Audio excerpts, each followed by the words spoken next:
Hello guys, welcome back to our channel pigeon editor. நம்ம கேஜில் வந்து ஒரு ஃபேண்டில் பேர் இருந்திருக்கும். அந்த பேரில் ஃபீமேல் புறா பார்த்தீங்கன்னா சில மாதங்களுக்கு முன்னாடி வந்து இறந்துருச்சு. அதனால் அந்த மெயில் வந்து ரொம்ப நாளாக சிங்கிளாக தான் சுற்றிட்டு இருந்துச்சு. நான் அதை அப்படியே கண்டுக்கிடாமல் விட்டுட்டேன். ஒரு புறாங்களே பார்த்து கூவிட்டு கிடக்கும். சரி, இது பாட்டு இருக்கட்டும் அப்படின்னு சொல்லி விட்டுருந்தேன். இப்படியே கூவிட்டு தெரிஞ்ச அந்த மெயில் கடைசி கொஞ்சம் நாளாக நம்ம கேஜில் வந்து ஒரு முஸ்கி புறா கூட பேராவரமாக இருந்துச்சு. இந்த முஸ்கி புறா ஒரு ஃபீமேல் தான். இதுவும் நம்ம கேஜில் சிங்கிளாக தான் இருந்துச்சு. இது பேரானதுலேயே எனக்கு ஒரு சின்ன சந்தோஷம் தான். இதுக்கு வர சிக்ஸ் எப்படி வருதுன்னு பார்க்கறதுல ஆர்வமாக இருந்துச்சு. ஆனால் இந்த முஸ்கி புறா என்ன பண்ணுச்சுன்னா அதை அப்படியே நைஸாக கழட்டி விட்டுட்டு நம்ம பிளாக்கிக்கு அப்படியே சைடாகி சீப்பான வேலை பார்த்துருச்சு. தனக்கு பட்டையை போட்டு அந்த புறாட்ட போய் சண்டையை போட்டுட்டு இருந்துச்சு. போங்க, உங்கள மாதிரி இல்லடி, வெள்ள ஃபிகரா ரிச் கேலா பார்த்து பேசி கரெக்ட் பண்ணி கல்யாணம் பண்ணல.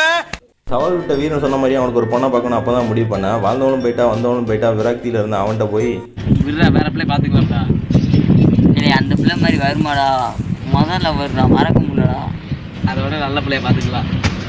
நல்ல பிள்ளை புண்டா பிள்ளை கஷ்டப்பட்டு தேடி அலைஞ்சு அவன் சவால் விட்ட மாதிரி ஒரு நல்ல பொண்ணை பார்த்து கண்டுபிடிச்சேன். இவங்க ரெண்டு அடுத்த வீடியோவில் மீட் பண்ண வச்சு எப்படி பேரா வராங்கிறதையும் காட்டுறேன். இந்த வீடியோவில் தான் மறக்காம லைக் பண்ணி சப்ஸ்கிரைப் பண்ணிக்கோங்க. தேங்க்ஸ் ஃபார் வாட்சிங்.